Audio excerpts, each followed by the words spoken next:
I saw the clothes you had. Complain only after you earn $3,000 a month. Ever since I quit my job and became a full-time housewife, I had been constantly troubled by the unreasonable demands of my husband and mother-in-law, but I just couldn't bear this. Understood. See you in a month. In anger, I left my in-laws' house. Later, I contacted a certain place. Even now, when I remember the look on my husband's face a month later, I can't help but laugh. My name is Linda. I work as a freelance fashion designer. A few years ago, I worked as a designer for a company, but now I am independent. The fashion industry has many rivals, so working independently was harder than I thought. While I could work the way I wanted, the cases of failing increased. Sometimes I couldn't meet clients' orders, which made them angry. However, I loved my job and felt it helped me grow. I think my competitive nature has led me to where I am now. I stayed focused on my work, not getting discouraged by failures. I believe working hard has become a source of strength for me. I studied hard to become a color consultant, and I relearned how to use social media effectively. I earnestly responded to clients' needs all the time. I just kept working hard every day.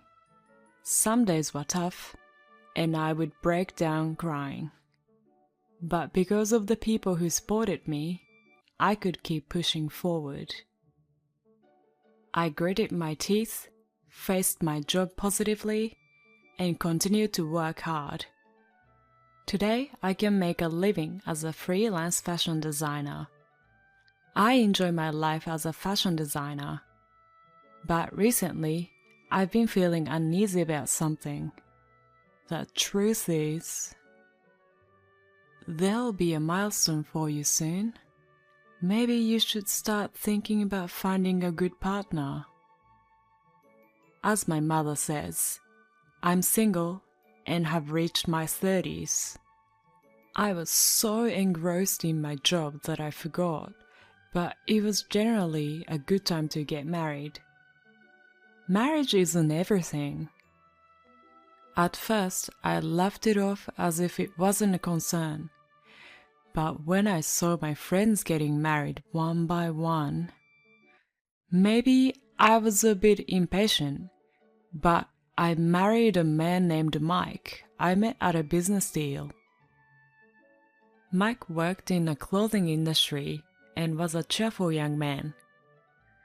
The smooth progression to our marriage was largely due to his character. Mike, about work after marriage? Oh, I'll leave the household stuff to you. When getting married, we decided that I would pause my designer work for a while. It was a division of roles in married life.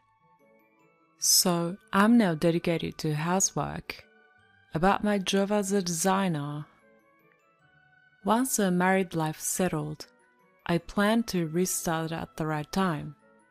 In such a way, I started a new chapter in my life. I looked forward to a happy married life and spent my days with hope. However, my father-in-law passed away. I knew he had been battling cancer, but the day finally came. My mother-in-law seemed prepared for his death, but she was deeply depressed after losing her beloved partner. She's been down since Dad passed away. If she continues to be depressed and her health deteriorates, it would be terrible. Thus, we decided to live with my mother-in-law for a while. Fortunately, the land they owned was large, and they had a separate building from the main house where my mother-in-law lived.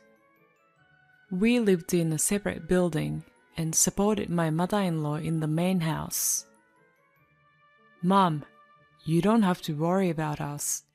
You can rely on us anytime. Let's have lunch together now, Ariel. The preparations are done."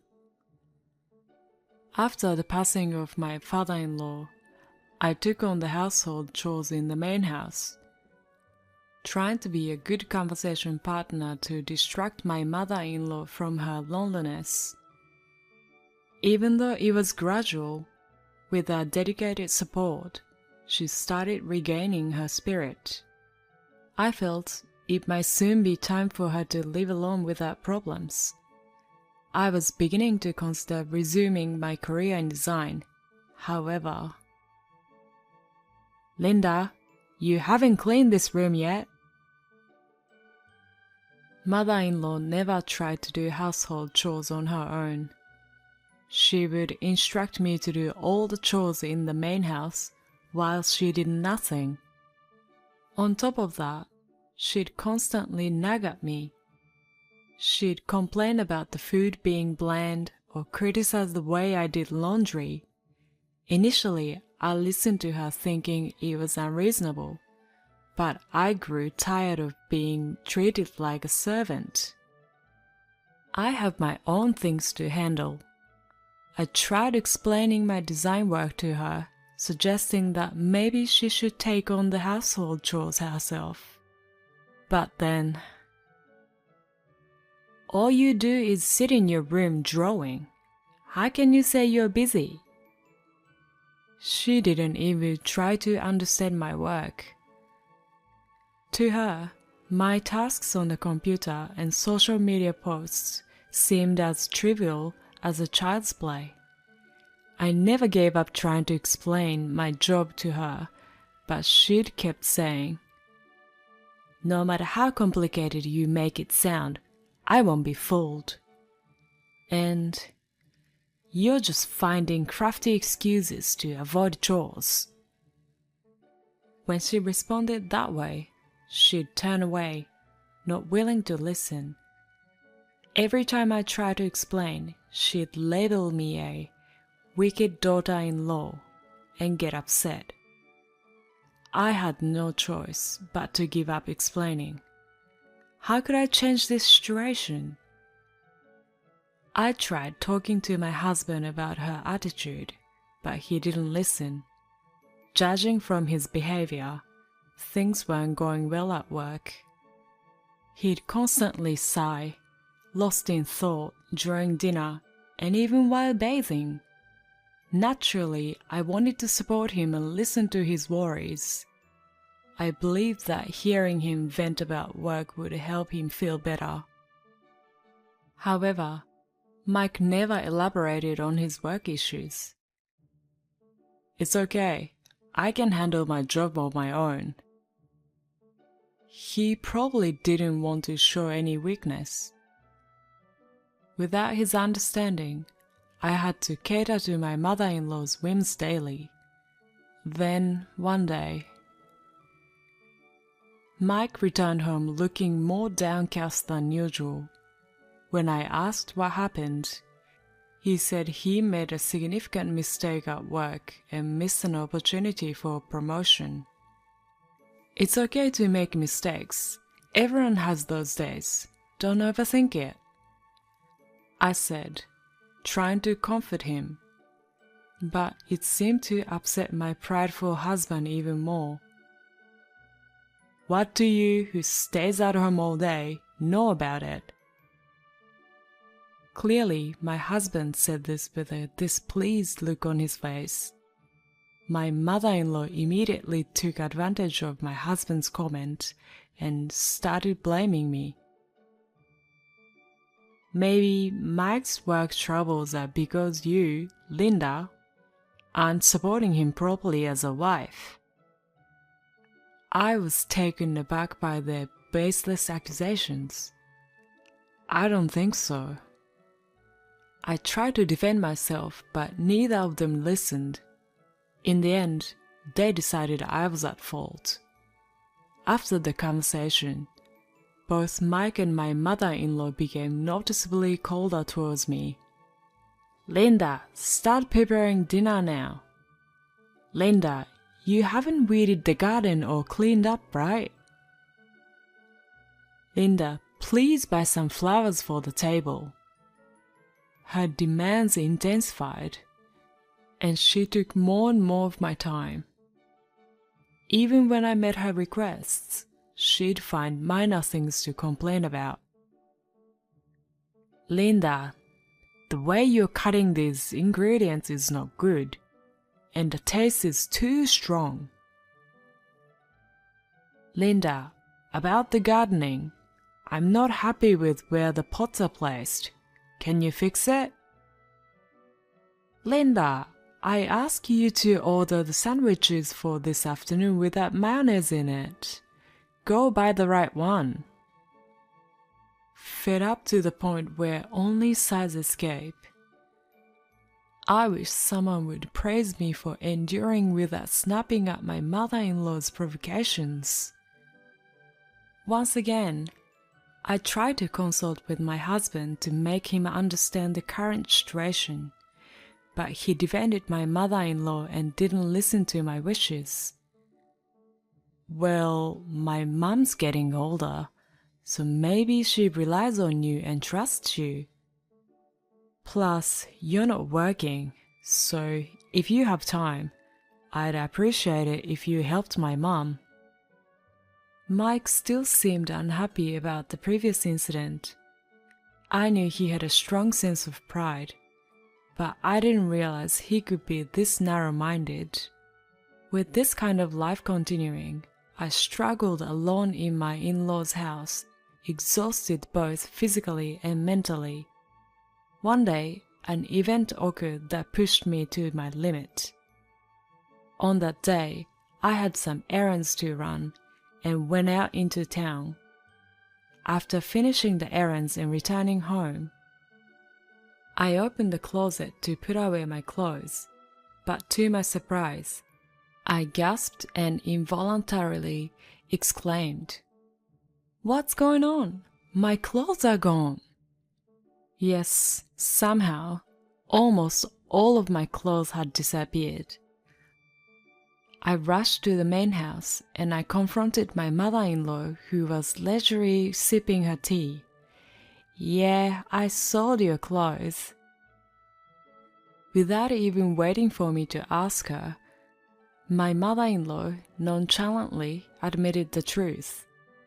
Without any remorse, my mother-in-law declared, "My family's finances were tight, so I sold it to a buyer." My anger that had been building up erupted. I yelled at my mother-in-law furiously. The clothes she sold weren't just any ordinary item. They were precious clothes that I had designed as a fashion designer, painstakingly turning my designs into reality. Among them were pieces I had created during the time I was studying desperately. On top of that, selling someone else's belongings without permission is akin to theft. It was an unimaginable act. I vented my frustration, including all the past dissatisfaction, at my mother-in-law. But what are you talking about? A person who doesn't work doesn't need clothes for going out, right? Despite hearing my explanation, my mother-in-law showed no remorse whatsoever. My husband, who had overheard the exchange and joined us, predictably wasn't on my side. "If you have so much to say, then earn $3,000 a month, and then you can complain." Mike doesn't reprimand his mother's actions and seems to belittle me as if I'm the one at fault. Despite feeling intense anger towards them, I desperately maintained a facade of calmness. "I understand. Then let's meet again in a month." My husband and mother-in-law couldn't hide their surprise at my unexpected response. Without caring about their reactions, I prepared to leave my in-laws' home and swiftly departed. And then for a while, I decided to live in a hotel. It's actually smaller than my in-laws' separate house, but it feels much more spacious. I savor the feeling of liberation. While lying on the bed, I absent-mindedly checked my smartphone. There were multiple missed calls and messages from my husband and mother-in-law. Of course, I ignored them all. Just seeing their names on the screen was unpleasant. Feeling fed up, I threw the phone onto the bed. However, I had something on my mind, so I quickly picked it up again. From the phone's contact list, I found a certain contact and made a call. And then 1 month later, now at the local event hall, a large-scale fashion show is taking place. This fashion show is a fantastic collaboration project between renowned fashion designers and popular models, attracting not only regular attendees but also various fashion industry professionals. I, myself, participated as a fashion designer and enjoyed a pleasant time interacting with colleagues I had worked with before. Hello, Linda. We used to work together a lot, Linda. You look well, Linda. Many industry people gathered, and I exchanged smiles and familiar greetings. I walked around the venue, engaging in enjoyable conversations with colleagues I had worked with previously. Mr. Jones, how have you been?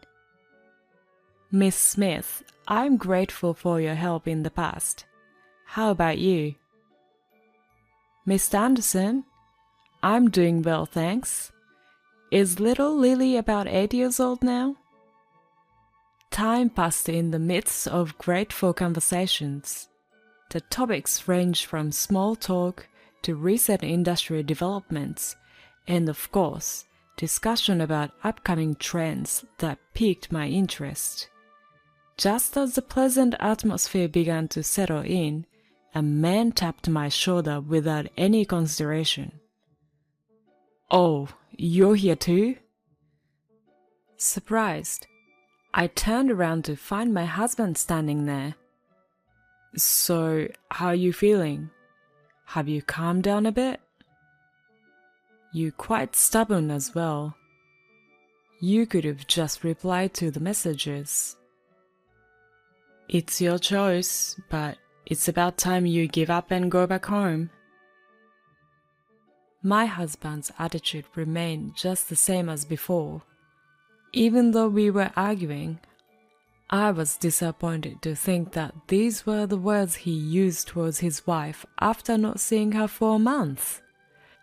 I was so stunned that I couldn't say anything. And I had been brushing off my persistently following husband. Then a man approached us.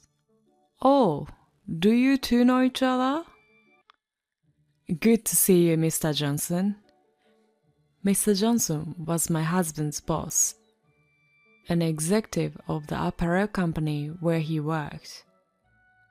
Actually, she's my wife.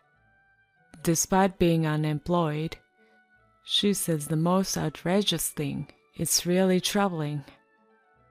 Saying that, Mike laughed, as if mocking me. Upon hearing those words, Mr. Johnson's face reddened, and he glared at Mike. And he gave me some sincere words on my husband's behalf. I'm truly sorry, Linda. My subordinate is utterly rude. It's okay, Mr. Johnson. Don't worry about it. I responded calmly. Mike watched the exchange between Mr. Johnson and me, wearing a surprised expression. Actually, I've known Mr. Johnson for some time. I had worked with my husband's company as a freelance designer, and back then, Mr. Johnson was in charge of my projects. Then Mr. Johnson revealed a surprising fact that my husband wasn't aware of. Linda is a rising and popular fashion designer. Didn't you, her husband, know about this? What? Mike stared at me with a surprised expression. Yes, I was a well-known designer in the industry. Not to brag, but before we got married, I had quite a following on social media. Including advertising revenue, my monthly income reached tens of thousands of dollars. However, I hadn't told my husband Mike about this. I had avoided it as I didn't want to be judged based on my finances. Probably Mike just thought of me as an ordinary independent designer. And when he found out about my background, he was so shocked, he raised his voice. I had no idea about any of this. Well, I never told you. I had resumed my activities as a designer, having been freed from a small quarrel a month ago. I contributed several designs for this event. There had been offers to collaborate on this project for a while now. On the day my mother-in-law sold my clothes, I had an appointment to meet with Mr. Jackson, my former boss, during my corporate designer days for consultation. What I heard from him was that one of the designers had fallen seriously ill. They were urgently looking for a designer to handle the fashion show. I was unsure about what to do since I was on a break from my design activities at the time. Moreover, issues at my in-laws' house were a constant concern. However, the incident then occurred. After leaving my in-laws' house, I called Mr. Jackson from the hotel, gladly agreed to help, and told him I would see it through. But you were just a full-time housewife, right? I could feel Mike's pride crumbling. Facing him, I replied sarcastically, "Wasn't it about earning $30,000 a month that was acceptable?" After that event, I quickly divorced Mike. Linda, it was all my fault. Give me another chance. What a disgrace of a woman to abandon the husband. Shame on you. My husband begged me, and my mother-in-law was even more aggressive than usual. But I pushed their words aside. First, earn $30,000 a month yourself, then complain. Since then, I haven't met with Mike and the rest at all. I've heard that Mike got transferred to a smaller department. He might have garnered resentment from the company's higher-ups because of this incident. According to Mr. Johnson, previous mistakes at work were also due to conflict with clients, much like this time. After repeatedly making the same mistakes and showing no remorse, he was completely abandoned. Mike and his mother still live in the same house, but it seems they're far from happy. I once passed by their house, and it felt like a gloomy air was surrounding it. I think they got what they deserved. On the other hand, I gained attention again in the recent fashion show. My work as a designer is going well, and I'm living fulfilling days. By the way, my relationship with my former boss, Mr. Jackson, is becoming quite pleasant. He's a wonderful person, one of the few who supported me when I went independent. He could be a dependable partner in life. In addition to my design talent, I might have needed to refine my choice in men. While pouring passion into my work, I look back at my past, smiling.